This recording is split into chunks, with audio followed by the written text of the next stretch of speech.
Sur la plage de Carabane, Virginie a rendez-vous.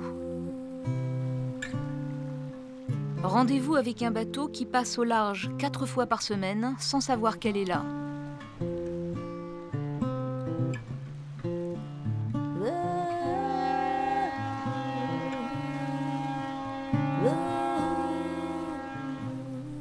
Un coup de sirène et puis s'en va.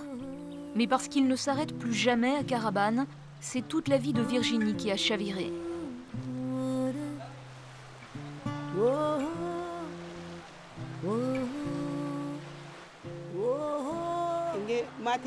Quand je vois le ferry qui continue sa route, je suis à la fois triste et en colère.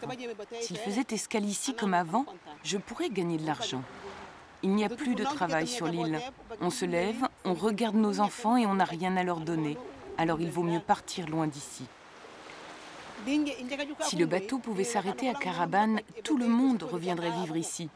Personne n'a envie d'habiter à Dakar ou à l'étranger. On est bien dans notre île.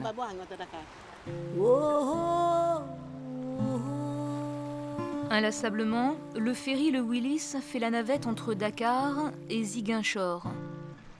Il est le seul lien entre la capitale sénégalaise et le sud du pays enclavé. Le seul moyen de transport pratique pour les hommes et le fret.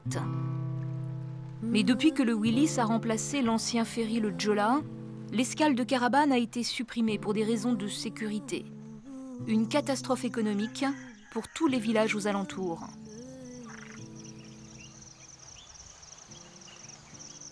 Cette année, les cigognes sont revenues sans respecter la tradition. Elles n'ont pas ramené de bébés dans leur bec. Il n'y a plus de pères pour en fabriquer. Tous les hommes sont partis travailler ailleurs.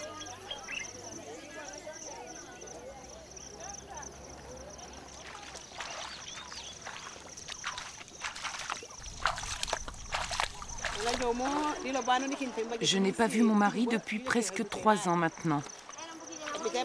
Il a préféré partir à Dakar plutôt que rester ici les bras ballants. Avant, on était à égalité. Je travaillais de mon côté et lui, il était pêcheur de crevettes. Il les vendait au ferry. Mais plus personne ne vient acheter de crevettes. Il avait trop d'honneur pour rester sans rien faire sous les yeux de ses 4 enfants. Alors il est parti. Il nous envoie de l'argent de temps en temps, 1 fois par mois ou tous les 2 mois quand il ne peut pas faire mieux.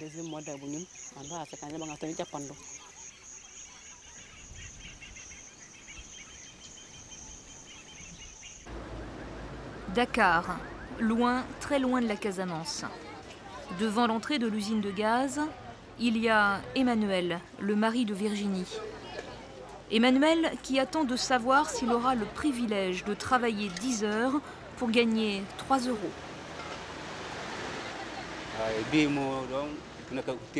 Je viens ici tous les matins. J'attends dans la file comme tous les journaliers.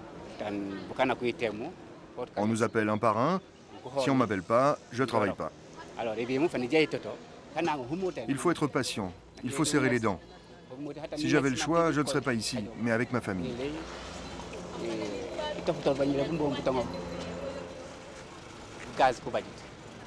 Tous ces gens font la queue pour acheter des bouteilles. Il y a pénurie de gaz depuis 3 jours, alors il y a encore moins de boulot que d'habitude.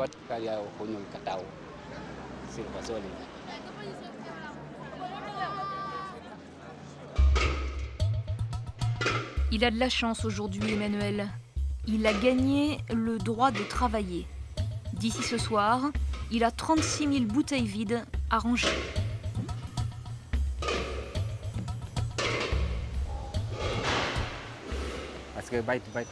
C'est un bon travail, pas trop difficile. Et 3 € par jour, ça va. De toute façon, je prends tout ce qui se présente. C'est pour ça que je suis à Dakar.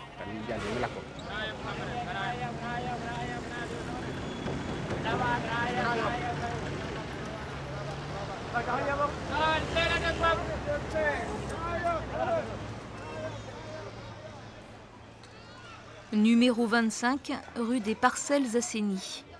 Une adresse provisoire qui s'éternise pour Emmanuel. 2 ans qu'il y partage une chambre, 15 mètres carrés pour 4 adultes.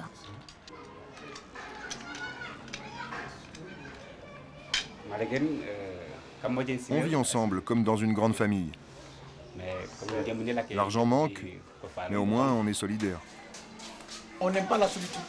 On ne nous a pas élevés comme ça. Parfois, tu peux voir dans une chambre 4 personnes, 5 personnes, et ça ne me dérange pas. Parfois, quand tu es seul, tu as la solitude. Tu n'es pas bien, tu n'es pas à l'aise. Donc, on préfère chaque fois partager ensemble, comme je l'ai dit.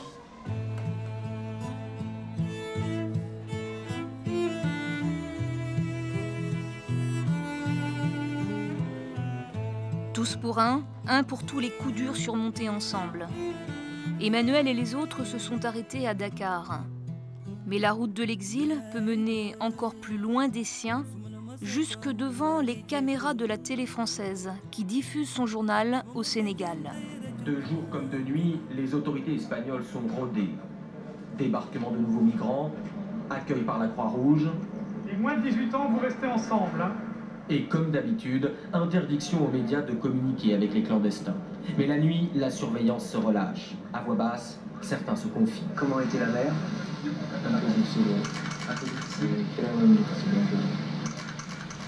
Ces émigrés clandestins s'apprêtent à prendre la mer. La plupart de leur vie n'ont jamais fait de bateau, beaucoup ne savent même pas nager. Pour embarquer à bord de l'une de ces petites pirogues, ils ont dû payer chacun entre 600 et 800 euros. Eux ont survécu à l'enfer, celui d'une traversée clandestine et dangereuse sur l'Atlantique. Mais 2 de leurs compagnons sont morts à bord.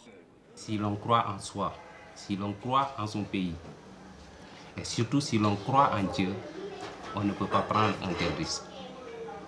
Parce que si vous allez en Europe, puisque le prix du transport, tel qu'on l'a dit, est de 800 000 francs, avec 800 000 francs, je pense qu'on peut faire quelque chose en restant au pays. Ces images me choquent beaucoup. Ça me fait de la peine de voir ces gens qui partent dans des conditions terribles pour aller dans un pays où ils ne sont pas les bienvenus. On veut tous une vie meilleure, mais il y a des choses à ne pas faire.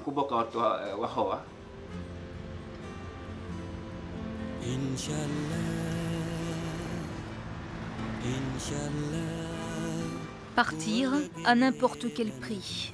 Un rêve contagieux en lettres capitales.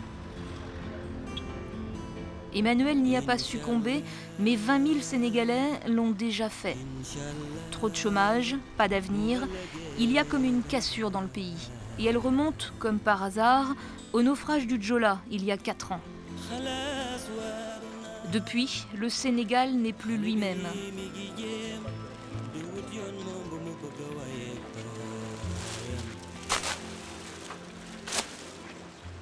À chaque anniversaire du naufrage, ils sont des milliers à porter le deuil d'un bateau, d'un passé plus lumineux et d'un présent très sombre. Le drame du Joola est encore très récent et devait inciter tout le monde à éviter les embarcations de fortune sans aucun prétexte. L'immigration clandestine en est la preuve et je voudrais demander à mes compatriotes, surtout la jeunesse, d'éviter d'être des acheteurs ou vendeurs d'illusions qui s'identifient à un Eldorado dans un pays lointain qui n'existe que dans un mirage. Le ciel du Sénégal n'a pas de pareil au monde et il y fait bon de vivre même si on n'a rien. Le voilà, le Joola, symbole et fantôme d'une Casamance insouciante. Cette photo, prise le jour du naufrage, illustre la chronique d'une mort annoncée. À bord, l'équipage avait laissé monter 4 fois trop de passagers. Le vieux ferry, mal équilibré, ne pouvait pas y résister. Seigneur, entends la prière qui monte de nos cœurs. La Casamance a perdu combien d'enfants, combien d'étudiants, combien? Quand est-ce qu'on va rattraper? C'est pas possible. Le bateau qu'on appelait le Joola, il y avait du n'importe quoi là-dedans. On faisait du surcharge, on faisait du n'importe quoi. Je crois qu'avec ce bateau, on ne fera pas la même chose, je crois. Avec le Willis? Avec le Willis, je crois bien. Avec le Willis, ça a l'air d'aller.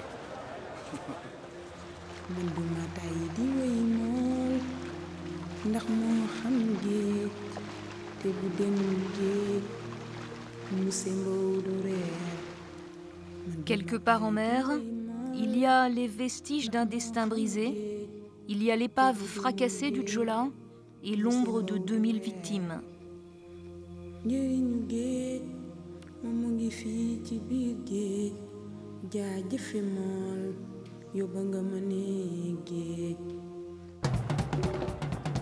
Avant le silence définitif, c'est pourtant le Jola qui rythmait la vie de tout un peuple, de toute une région.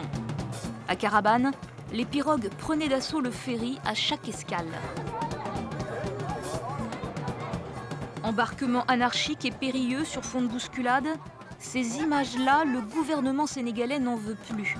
C'est pour ça qu'il refuse que le Willis s'arrête à Carabane, tant qu'un ponton n'est pas construit.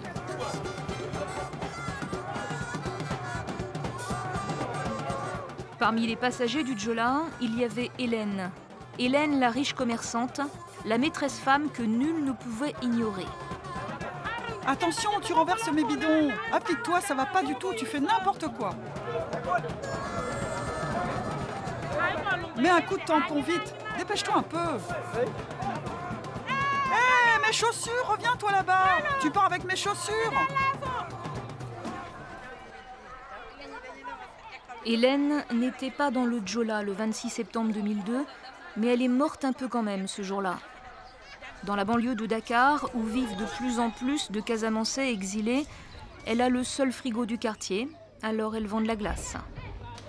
5 centimes le sachet. Hélène ne parle plus, ou si peu.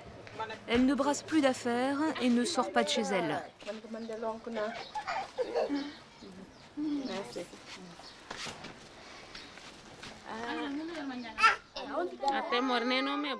Depuis le naufrage, ma famille survit grâce à mes économies. La vie est devenue très difficile.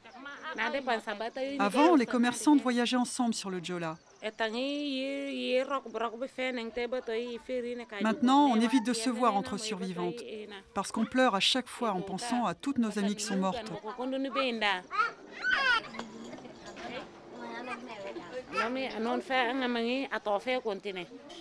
Mon plus grand souhait, c'est que ma vie change dans le bon sens. On subit la fatalité depuis le Jola, mais je me raccroche à l'espoir d'un meilleur avenir.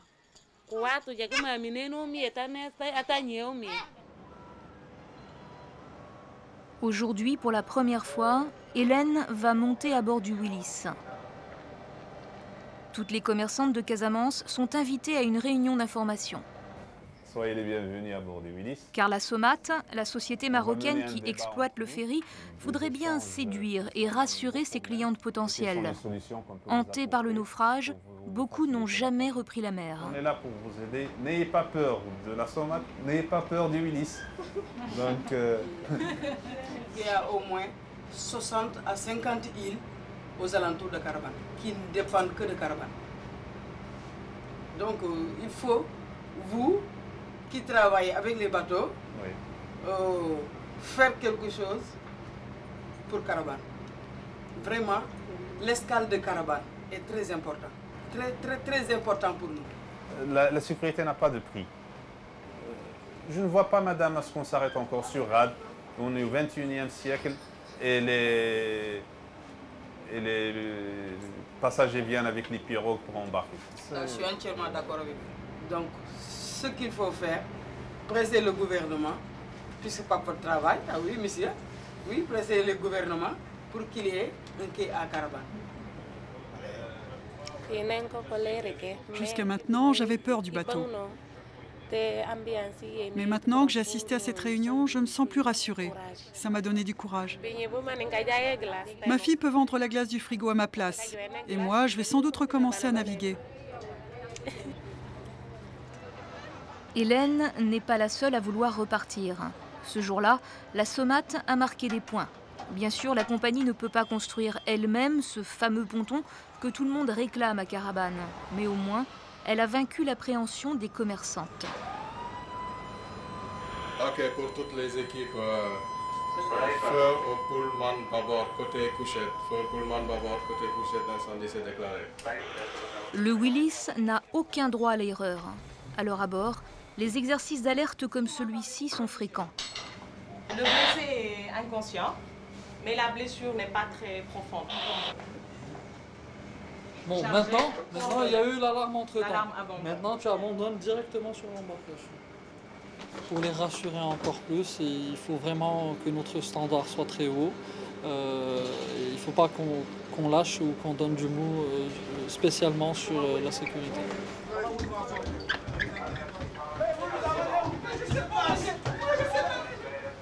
La moitié de l'équipage joue le rôle des passagers, des acteurs amateurs qui vont jusqu'à simuler la panique d'une évacuation générale.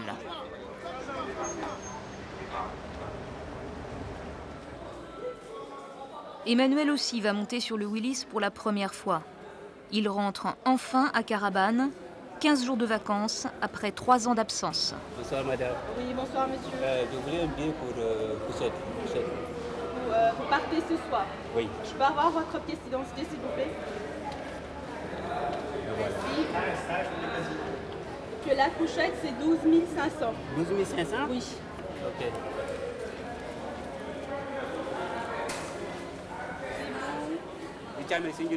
J'ai payé 19 € pour un aller simple. Bon, d'accord. Ça représente environ 6 jours de travail. Le Willis est 4 fois plus cher que le Jola. La sécurité n'a peut-être pas de prix, mais elle a un coût, celui des économies d'Emmanuel. Le voyage est cher et le restaurant n'a pas des prix adaptés au niveau de vie des voyageurs. Moi, j'ai pas assez d'argent, alors je mangerai rien ce soir. Mesdames, Messieurs, la Société maritime de l'Atlantique SOMAT, le commandant ainsi que tous les membres de l'équipage vous souhaitent les bienvenus à bord du Willis. Nous atteindrons le port de Ziguinchor après 16 heures de navigation environ. Nous vous souhaitons un agréable voyage. Merci. Bien sûr, je pense à ceux qui sont morts dans le naufrage. Mais j'ai l'esprit tranquille. Je sais que ce bateau ne va pas chavirer.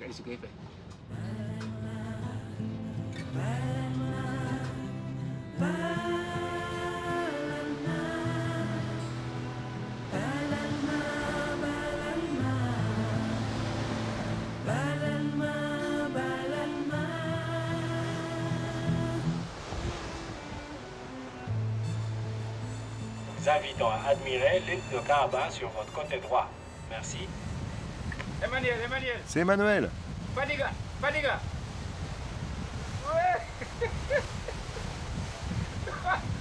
Si, c'est possible.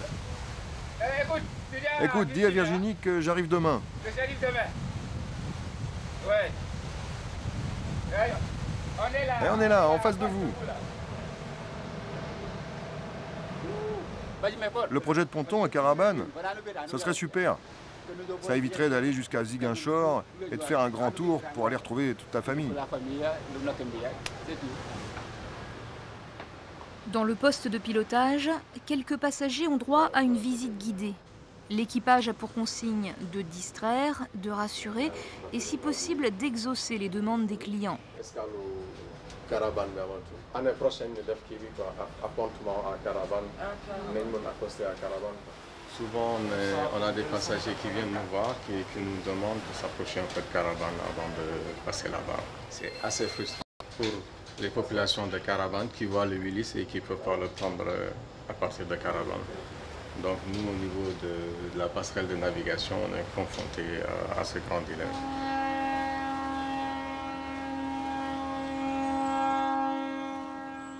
Le voyage d'Emmanuel touche à sa fin. Après le Willis, après le taxi brousse, après 4 heures de pirogue, Carabane l'attend. Virginie aussi.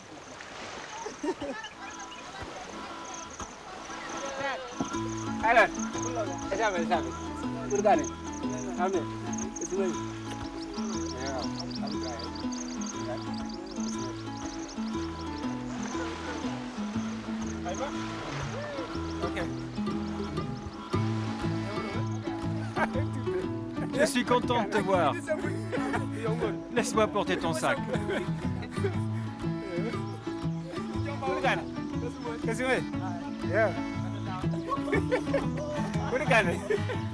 Toi alors? Tu reviens quand tes enfants sont grands. Virginie, c'est donc lui que tu allais chercher à la plage.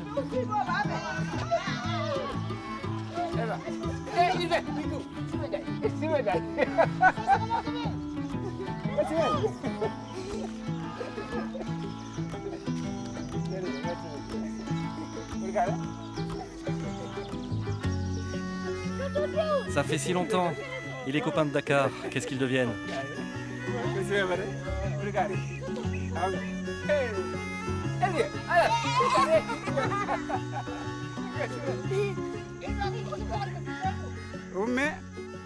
Lui, c'est le fils de ma sœur. Il s'appelle comme moi, Emmanuel.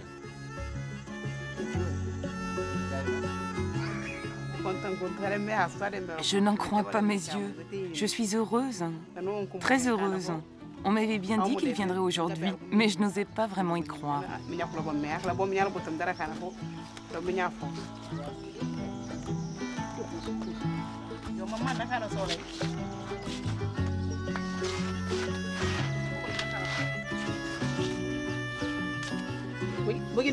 Qu'est-ce qu'on dit à papa pour les cadeaux? Merci, papa. Et que Dieu te donne beaucoup d'argent. Merci.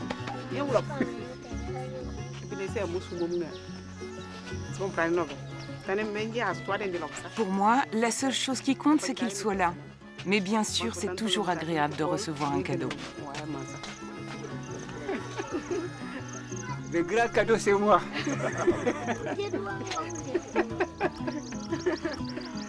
Le grand cadeau, c'est moi.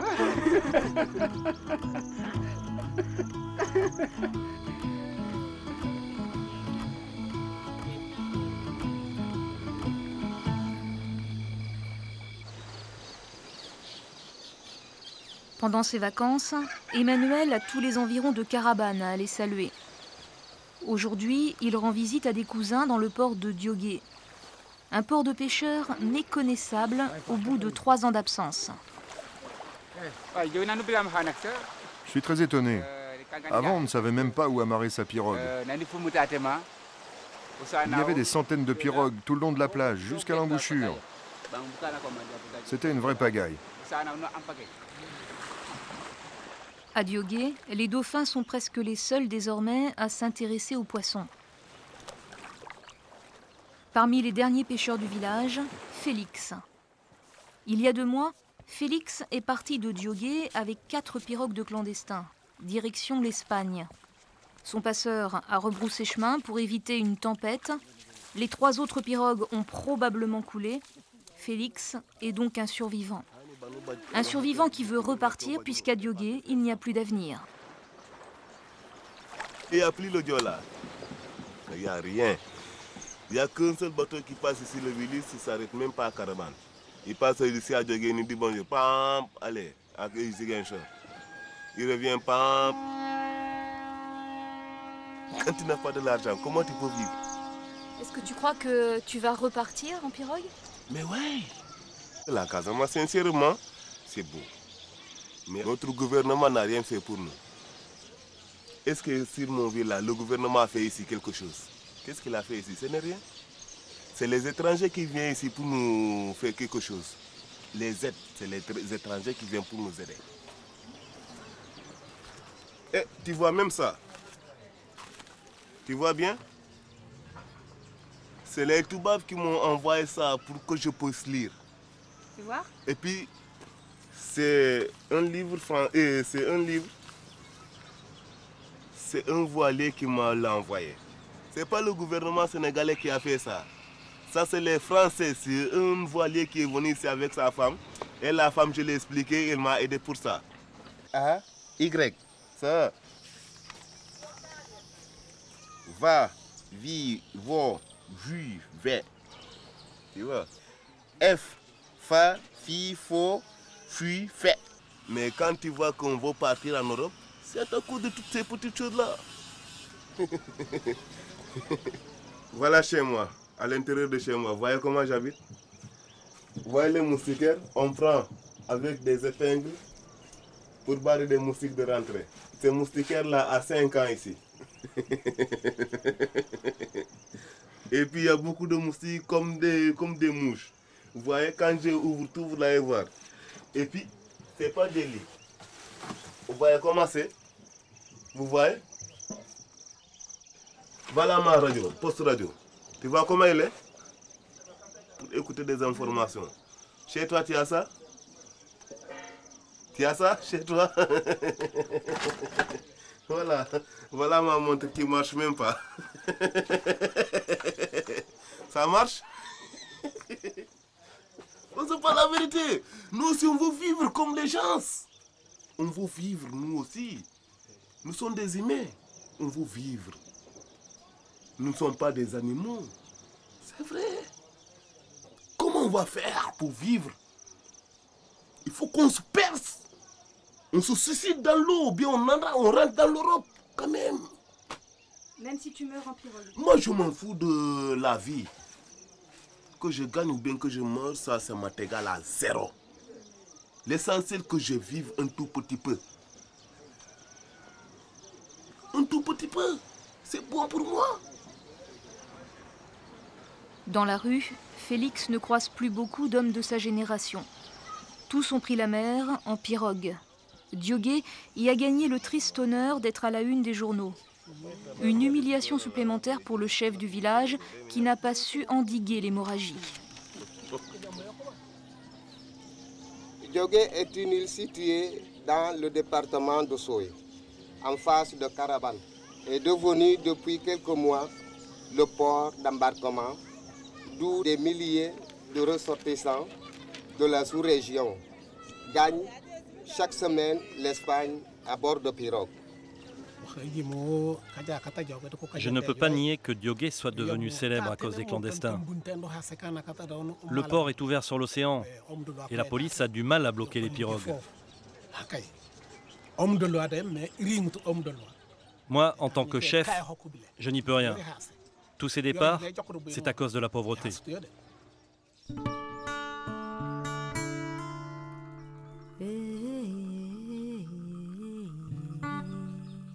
À l'ouest de Diogé, il y a l'océan, la porte qui mène à l'Europe.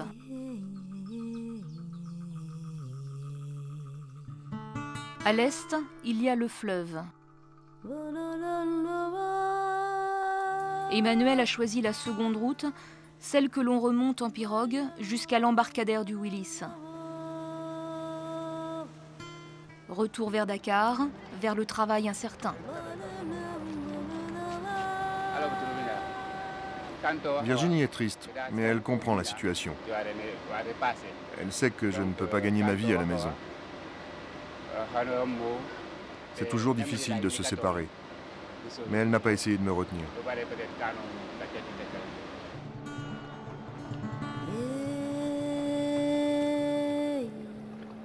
En un an, la route des clandestins a fait 3 fois plus de morts que le naufrage du Jola. Un jour, il y aura un ponton à Carabane et il coûtera moins cher que des barrages militaires au pointillé des frontières. Bien sûr, ça ne mettra pas un point final au départ de toutes les pirogues d'Afrique. Ça permettra du moins à Emmanuel de rentrer pour de bon à la maison. Que l'on ne s'y trompe pas, pour Emmanuel, Virginie et des milliers d'autres, l'Eldorado, il est ici, en Casamance. Loin de cette Europe décidément trop riche et trop froide pour ouvrir les bras aux exilés.